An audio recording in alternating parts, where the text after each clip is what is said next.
کہ سب سے زیادہ جہنم میں دھکا دینے والی چیز زنا نہیں ہے، شراب نہیں ہے، سود نہیں ہے، جوا نہیں ہے، ڈاکہ نہیں ہے، گانا نہیں ہے، عریانی نہیں ہے، فحاشی نہیں ہے، ماں باپ کی نافرمانی نہیں ہے، کیا ہے؟ نماز کا چھوڑنا نہیں ہے، روزے کا چھوڑنا نہیں ہے، زکوٰۃ کا چھوڑنا نہیں ہے، حج کا نہ کرنا نہیں ہے، کیا ہے؟ ارے کیا ہے؟ اور میرے نبی کا سنو، وَهَلْ يَكُبُّ النَّاسِ فِي نَارِ جَهَنَّمَ إِلَّا حَصَائِدُ أَلْسِنَتِهِمْ۔ میں نے کیا کیا ہوا ہے؟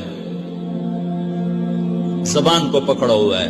معاذ بن جبل کو ایسے سمجھایا جیسے معصوم بچے کو سمجھایا جاتا ہے۔ معاذ بن جبل وہ شخص ہے جس کے ہاتھ میں علماء کا جھنڈا ہوگا قیامت کے دن۔ آپ نے فرمایا میری امت کے علماء کا جھنڈا معاذ بن جبل کے ہاتھ میں ہوگا۔ جس کے ہاتھ میں علماء کا جھنڈا ہو وہ کتنے علم والا ہوگا؟